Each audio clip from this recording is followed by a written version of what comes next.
आज हम बात करेंगे एक ऐसे डरावनी फिल्म की जो आपको जंगल के छिपे रहस्यों और एक पिता के अपने परिवार को बचाने की जद्दोजहद से रूबरू कराएगी। कहानी शुरू होती है एडमम से, जो एक जीव विज्ञानी है। उसका काम है पेड़ पौधों को और फंगस पर रिसर्च करना। वह अपनी पत्नी और छोटे बेटे के साथ एक दूर दराज के आयरिश गांव में बने घर में रहने आता है। दरअसल ब्रिटिश सरकार एक जंगल को काटना चाहती है, लेकिन गांव वाले इसके खिलाफ हैं। एडमम को सरकार ने भेजा है ताकि वे जंगल की जांच कर सके और बता सके कि कौन से पेड़ काटने चाहिए और कौन से नहीं। एक दिन एडमम अपने बेटे के साथ पेड़ों के सैंपल लेने जंगल में जाता है। तभी उसका कुत्ता तेजी से भौंकता हुआ जंगल में अंदर भाग जाता है। एडमम भी उसके पीछे जाता है और वहाँ एक पुराना टूटा हुआ घर देखता है। जब वह घर के अंदर जाता है तो एक डरावना नज़ारा देखता है। एक मरा हुआ हिरन दीवार से चिपका पड़ा है। हिरन को हटाने पर वह देखता है कि उसके शरीर से एक काला अजीबोगरीब पदार्थ निकल रहा है। एडमम फौरन उसका सैंपल ले लेता है। वहीं दूसरी तरफ घर में एडमम की पत्नी सफाई कर रही होती है। तभी गांव का एक स्थानीय आदमी कोलम अपने बेटे के साथ वहां आता है। कोलम एडमम की पत्नी को साफ साफ कहता है, मैंने तुम्हें पहले भी समझाया था कि यहाँ मत आओ, ये जगह खतरनाक है और तुम्हारा बच्चा बहुत छोटा है, तुम्हें कम से कम उसके बारे में तो सोचना चाहिए था। असल में कोलम नहीं चाहता कि एडमम का परिवार यहाँ रहे। एडमम की पत्नी उसे बताती है कि उसके पति अभी घर पर नहीं है और वह उनसे इस बारे में बात कर सकती है। कोलम अपने बेटे के साथ चला जाता है। जब एडमम घर आता है तो उसकी पत्नी उसे कोलम के बारे में बताती है। एडमम कहता है कि कोलम बस उन्हें डराने की कोशिश कर रहा है ताकि वे यहाँ से चले जाएं। एडमम अब जंगल से लाए गए काले पदार्थ पर रिसर्च करने लगता है। वह देखता है कि इस पदार्थ के अंदर के सेल्स अपने आसपास के दूसरे सेल्स को मार रहे हैं। तभी एडमम की पत्नी आकर बताती है कि उनके बेटे के बिस्तर पर कुछ काला रंग गिरा हुआ है। एडमम तुरंत जाता है, लेकिन वहाँ कुछ नहीं होता। वे बेटे को सुलाकर नीचे आ जाते हैं, लेकिन फिर उनके बेटे की रोने की आवाज़ आती है। वे भागकर ऊपर जाते हैं तो देखते हैं कि किसी ने दरवाज़ा बंद कर दिया है। किसी तरह वे दरवाज़ा खोलकर अंदर जाते हैं तो उनका बेटा रो रहा होता है और खिड़की टूटी हुई है। उन्हें लगता है कि यह गांव वालों का काम है, शायद कोलम का है। वे फौरन पुलिस को बुलाते हैं और बताते हैं कि कोलम आया था। पुलिस वाला उन्हें समझाता है, नहीं ऐसा नहीं है। कुछ दिन पहले कोलम की बेटी जंगल में खो गई थी। इस गांव के लोग मानते हैं कि जंगल में एक खतरनाक प्राणी रहता है जिसे हेलो कहते हैं। वह लोगों को मारता है और बच्चों को अपने साथ ले जाता है। कोलम बस बेचारा यही नहीं चाहता कि तुम्हारा बेटा भी उसी तरह गायब हो जाए जैसे उसकी बेटी हुई थी। वह तो बस तुम्हें चेतावनी दे रहा है। और जहाँ तक खिड़की टूटने की बात है, आपका घर जंगल के बीच में है, किसी छोटे जानवर या पक्षी ने तोड़ दिया होगा, डरने की कोई बात नहीं। लेकिन एडमम को अभी भी कोलम पर ही शक है। वह बाहर आकर टूटी हुई खिड़की की फ़ोटो लेता है। तभी उसे अंधेरे में कोई दिखाई देता है। वह उस जगह की भी फ़ोटो लेता है। जब फ़ोटो का फ्लैश चलता है तो वहाँ एक अजीब सा शैतानी जीव बैठा होता है। अगले ही पल उसका कुत्ता स्टोर की तरफ देखकर भौंकने लगता है। एडमम स्टोर चेक करने जाता है, लेकिन वहाँ कोई नहीं होता। अगली सुबह एडमम नई खिड़की खरीदने अपने बेटे को लेकर जाता है। दुकानदार उससे कहता है कि सिर्फ खिड़की लगाने से कुछ नहीं होगा, उन्हें लोहे की लगानी होगी। दरअसल जब एडमम और उसकी पत्नी यहाँ आए थे तो घर में पहले से ही लोहे की गिरगी थी, लेकिन एडमम की पत्नी ने उन्हें हटा दिया था। एडमम को दुकानदार की बात समझ नहीं आती तो वह खिड़की बनाने का सामान लेकर अपने बेटे के साथ घर लौट पड़ता है, जो जंगल के बीच में है। रास्ते में उसकी गाड़ी अचानक रुक जाती है। जब वह इंजन खोलकर देखता है तो वही काला पदार्थ इंजन के ऊपर फैला हुआ है, जो उसे हिरन पर मिला था। वह इसे नज़रअंदाज करता है और टूल बॉक्स निकालने लगता है, लेकिन तभी कोई उसे धक्का देकर गाड़ी की डिग्गी में बंद कर देता है। एडमम डिग्गी में बंद है और उसका बेटा गाड़ी में अकेला रो रहा है। दूसरी तरफ एडमम की पत्नी को बच्चों के कपड़ों पर वही काला कंकाल जैसा पदार्थ मिलता है। उसे लगता है कि शायद उनका कुत्ता इसे ले आया होगा। तभी कोलम फिर आता है और कहता है, मैंने तुम्हें समझाया था कि तुम्हें यहाँ से चले जाना चाहिए। एडम की पत्नी कहती है उसके पति आएंगे तो वह उनसे बात करने के लिए भेज देगी। कोलम वहाँ पर किताब छोड़कर चला जाता है। गाड़ी की डिग्गी में बंद एडमम को होश आता है। उसका बेटा गाड़ी में रो रहा होता है किसी तरह वह डिग्गी से गाड़ी की सीट फाड़कर अंदर आता है और अपने बेटे को लेकर बाहर आता है।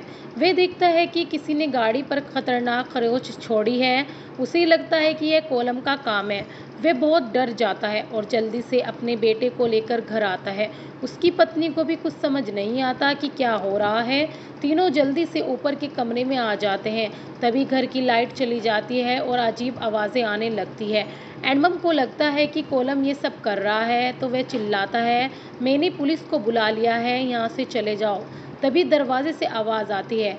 वह उस तरफ गोली चलाता है, लेकिन दरवाज़ा खोलने पर कोई नहीं होता। इसके बाद एडमम उस किताब को खोलता है जो कोलम छोड़कर गया था।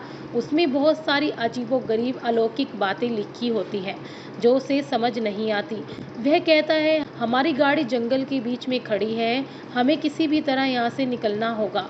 जैसे ही वे घर से बाहर निकलते हैं, उन्हें स्टोर रूम से कुत्ते के भौंकने की आवाज़ आती है। एडम स्टोर रूम में जाता है तो देखता है कि कुत्ते की एक आंख बहुत लाल हो गई है। उसे लगता है कोलम ने ही उसे मारा है। इसके बाद वे सब जल्दी से गाड़ी की तरफ भागते हैं। जैसे ही वे गाड़ी के पास भागते हैं, उनका कुत्ता रुक जाता है और गाड़ी की तरफ देखकर भौंकने लगता है। सामने एक साया होता है जिसका पीछा कुत्ता करने लगता है। थोड़ी देर तक तो कुत्ते के भौंकने की आवाज़ आती है, लेकिन फिर उसकी चीख सुनाई देती है। एडम समझ जाता है कि उसके कुत्ते का अब अंत हो चुका है। एडमम की पत्नी गाड़ी में बैठ जाती है। एडमम गाड़ी का बोनट खोलता है तो देखता है कि काला पदार्थ और भी ज़्यादा फैल गया है। वह उसे साफ करने लगता है। गाड़ी में बैठी एडमम की पत्नी पीछे मुड़कर देखती है तो पाती है कि पीछे बहुत सारे साए खड़े हैं। वह बहुत डर जाती है। वह गाड़ी स्टार्ट करती है और जैसे गाड़ी की हेडलाइट जलती है, सामने भी बहुत सारे खौफनाक जीव दिखाई देते हैं। वे उन्हें मारने ही आए थे। एडमम जल्दी से गाड़ी के अंदर आता है और वे गाड़ी आगे बढ़ाने लगते हैं। तभी उनकी गाड़ी के सामने एक बच्ची आ जाती है। घबराकर एडमम की पत्नी गाड़ी घुमा देती है, जिससे गाड़ी एक गड्ढे में फंस जाती है। उसे निकालना अब नामुमकिन था। एडमम और उसकी पत्नी अपने बेटे को लेकर वापस घर की तरफ भागते हैं। घर आकर उन दोनों को आखिरकार समझ आता है कि कोलम सही कह रहा था कि इस जंगल में खतरनाक जीव हैं जिन्हें हेलोस कहा जाता है। ये अंधेरे में हमला करते हैं और कभी भी उजाले में नहीं आते। एडमम अब दरवाजे के छेद से बाहर झांकने लगता है। तभी एक हेलो उसकी आंख पर हमला करके उसे जख्मी कर देता है।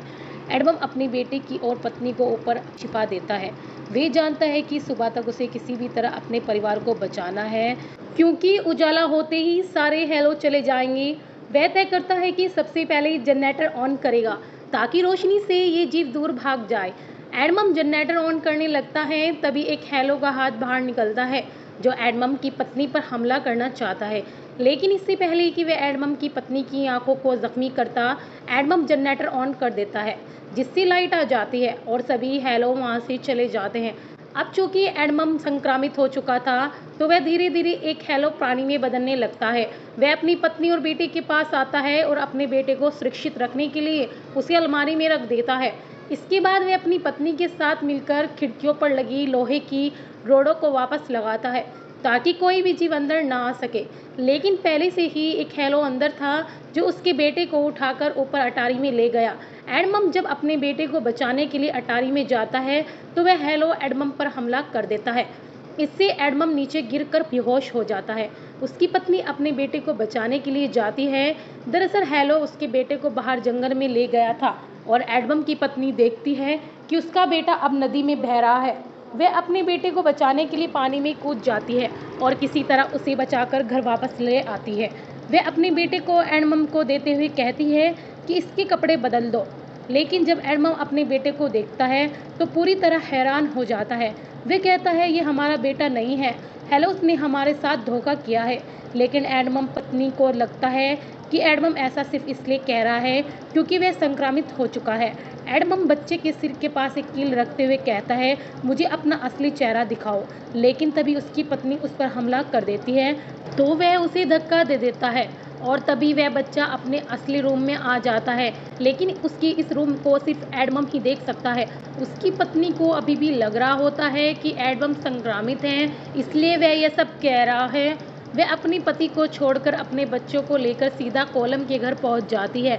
वह कोलम से मदद मांगती है, लेकिन कोलम बंदूक लेकर उस पर तान देता है। वह कहता है तुम यहाँ से चली जाओ, क्योंकि वह जानता था कि उन दोनों में से कोई भी संक्रामित हो सकता है और वे उसी भी संक्रामित कर सकते हैं। वहीं दूसरी तरफ हमने एडमम को देखा, जो संक्रामित होने की वजह से हैलो में बदलने लगता है। वह अब लगभग हैलो बन चुका है। तभी उसे एक बच्चे की रोने की आवाज़ आती है और वह उसका पीछा करते हुए घने जंगल में एक गुफा के अंदर चला जाता है।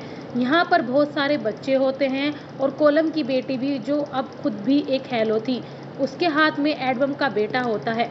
एडमम ने उससे अपने बेटे को मांगा, लेकिन वह उसके बेटे को नहीं देना चाहती। यहाँ पर जितने भी हैलोस हैं वे उस पर हमला करना चाहते थे, लेकिन एडमम के पास आग की मशाल थी, तो वह उसके करीब नहीं आ पा रहे थे। इसका मतलब है कि एडमम के अंदर अभी भी इंसानियत का एक अंश बचा था और इसलिए वह आग से नहीं डर रहा था। वहीं दूसरी तरफ एडमम की पत्नी को दिखाया गया, जो अपने बेटे को लेकर जंगल में भाग रही थी। उसके आसपास बहुत सारे हेलोस थे और उसके पास जो कैमरा था, वे उसके फ्लैश को बार बार जलाकर उन्हें खुद से दूर रख रही थी। लेकिन तभी वह एक जगह से नीचे गिर जाती है, जिससे उसके कैमरे की फ्लैश खराब हो जाती है। इससे पहले कि हेलोस उसे मारने के लिए करीब आते हैं, एडमम अपने असली बेटे को लेकर यहाँ आज पहुँचता है। वह कहता है तुम्हारे पास जो बच्चा है वह सिर्फ हेलोस की एक चाल है, क्योंकि वह हमारे बच्चे को हासिल करना चाहते थे, इसलिए उन्होंने हमें जाल में फंसाया। वह किसी तरह अपनी पत्नी को मना ही लेता है, लेकिन तभी यहाँ पर एक बड़ा सा हेलोस जीव आ जाता है, जो एडमम की पत्नी पर हमला करना चाहता था, लेकिन एडमम उसे मार देता है। यह सब देखने के बाद एडमम की पत्नी, जो बच्चा एडमम लेकर आया था, उसे लेकर वहाँ से निकल जाती है। हालांकि हेलोस अभी भी उसका पीछा कर रहे थे, लेकिन अब सूरज उगने लगता है, जिस वजह से सभी हेलोस अपनी गुफाओं में वापस लौट गए। वहीं हमने एडमम को देखा, जो कि अब मर चुका था, और वह बच्चा जो एडमम की पत्नी ने उसे दिया था, यानी जो उसने बदला था, वह हकीकत में एक हेलो ही था, क्योंकि वह धूप से जलकर खाक हो गया। और एडमम की पत्नी के पास जो अब उसका बच्चा है, वही उसका असली बेटा है। अब एडमम की पत्नी वापस अपने घर पर आ जाती है। वह अपने पति एडमम को याद करके बहुत दुखी होती है। उसकी आंखों में आंसू थे, लेकिन रात होने से पहले अब वह अपने बेटे को लेकर यहाँ से निकल जाएगी। आखिरी सीन में हमें जंगल दिखाया जाता है, जिसे कि अब लोग काट रहे थे, यानी पेड़ों की कटाई अब यहाँ शुरू हो गई है और बहुत सारे पेड़ों में वही काला पदार्थ भी होता है। तो यह थी इस फिल्म की पूरी कहानी। उम्मीद है ये कहानी आपको पसंद आई होगी।